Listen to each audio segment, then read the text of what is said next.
ये मैं नहीं लगाया था, कि पहले आइडिया होता तो एम्प्लॉय की जगह सीईओ लिखता।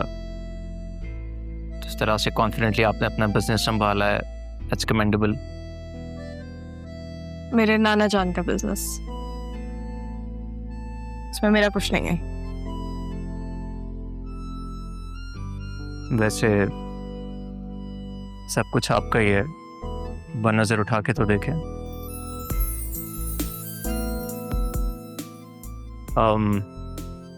आई think you are all clear from now onwards, तो कॉफी पे चलें।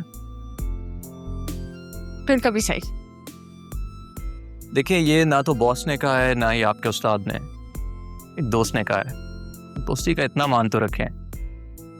चलें फिर, ठीक है। After you. Thank you.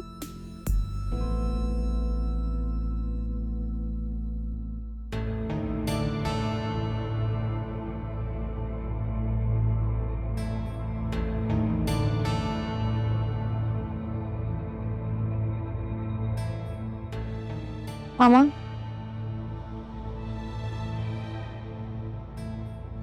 आप यहाँ अकेले क्यों बैठी हैं मामा?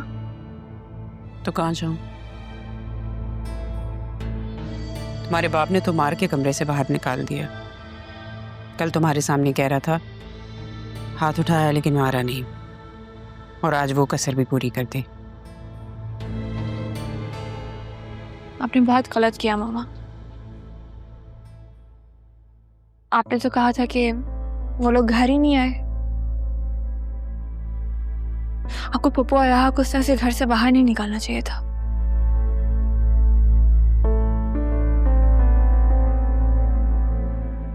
मैंने जो कुछ भी किया है तुम्हारे लिए किया है, अपनी बेटी के लिए, ताकि उसे उसकी खुशियां मिले, उसे सुकून मिले, उसे उसकी मोहब्बत मिले। देख लें कितनी खुश हूं मैं। मुझे मेरे शौहर ने हाथ पकड़ के धक्के दे के घर से बाहर निकाला।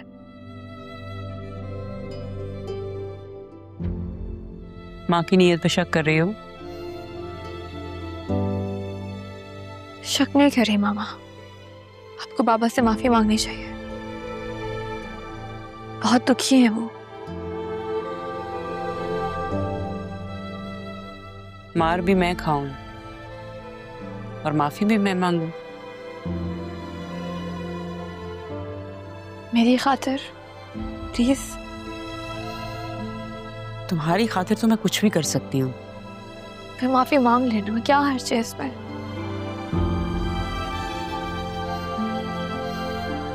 ओके, मांग लेते। और कुछ? सरी, उनकी पहली बीवी पाकिस्तान में ही है मामा।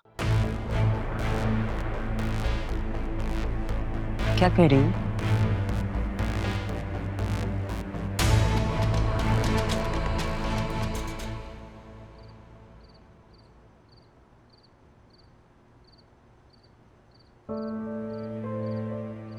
अगर आसिया बेगम की सच्चाई इन्हें पता चल गई तो ना जाने क्या हाल कर बैठे।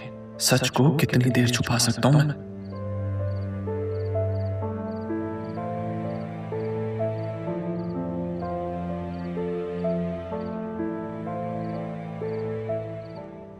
अस्सलामुअलैकुम।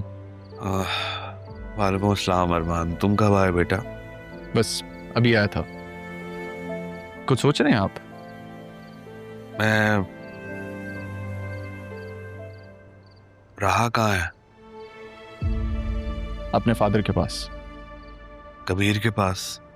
जी, दरअसल मुर्शिद के बाद वो आए थे और उसे अपने साथ ले गए। इनफैक्ट अब तो वो एक बड़ी अच्छी जगह पे जॉब भी कर रही है। जॉब? जॉब कैसे कर सकती हो? जहाँ तक मैं उसे जानता हूँ और जैसी तरबियत सैफ साहब ने उसकी की है, राहा एक ऐसी लड़की है जो खुद को हर सिचुएशन में ढालने की सलाहियत रखती है, और अब उसने ये रास्ता चुना है। ठीक, मैं बस मेरे कहने का मतलब ये था कि तुम उससे ये कहना कि अपना बिजनेस संभाले। आप मिलेंगे तो समझा दीजिएगा उसे।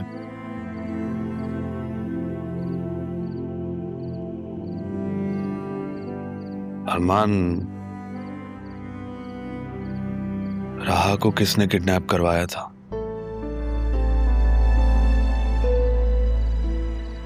मैं जानता हूं तुम मुजरिम तक पहुंच चुके हो। मुजरिम को तो मैं अपने घर ही ले आया हूं। तकरीबन। अच्छा बदील साहब, मैंने मालूमात ली थी आपके घर पे रेड बैंक वालों ने नहीं, मलिक इन्वेस्टर के बंदों ने करवाई थी। फिक्र मत करें, मैंने केस फाइल कर दिया। लेकिन जब विल खुलेगी तो बहुत मसले सामने आएंगे। मुझे आपका साथ चाहिए होगा।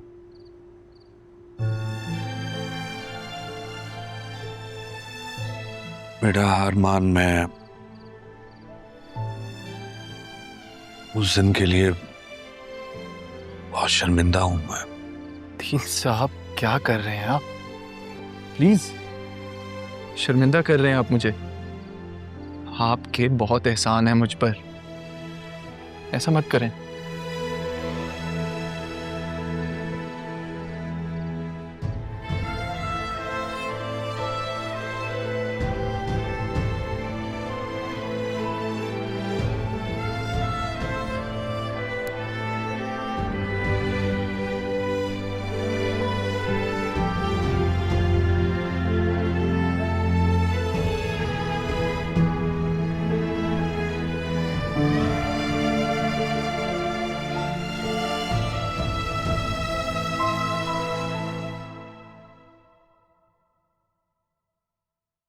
बतूल,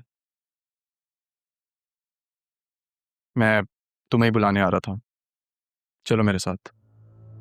कहाँ? मैंने तुम्हें कहा था ना मुझे तुम्हें किसी से मिलवाना है। सर, उनकी वाइफ से? तुम्हें कैसे पता चला? आपने और किस किस को बताया? अच्छा ठीक साहब, खैर चलो आ जाओ फिर चलते हैं। जरिए उन्हें से बहुत थ्रेट कर रहा है। तो इसमें मैं क्या कर सकती हूँ? एटलीस्ट ये जान सकती हो कि उसकी कहानी क्या है। देखो बतूल, तुम्हारी और उसकी कहानी में बहुत सिमिलैरिटीज हैं। अब ये जिस जंजाल में तुमने खुद को फंसा लिया या तुम किस्मत की वजह से फंस चुकी हो, उसमें से निकलना कैसे है ये जानना तो तुम्हारा हक है ना। आ जाओ, मैं गाड़ी में वेट कर रहा हूँ।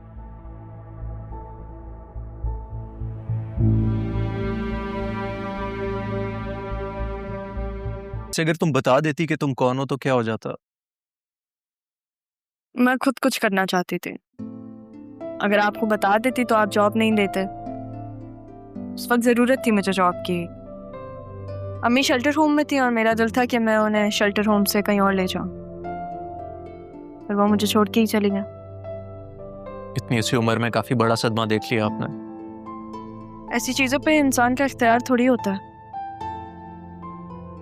कि सर पे आके गिरती हैं और बस आपको सब्र करना पड़ता है, क्योंकि और कर ही क्या सकते हो आप। बातें भी काफी बड़ी कर लेती हैं आप। बातें बड़ी हो या छोटी, सच होनी चाहिए।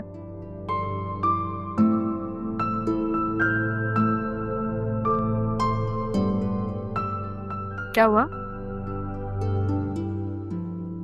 कुछ नहीं, आज लिशफा के बाद काफी साल बाद आए हूँ। उसकी फेवरेट जगह थी ये।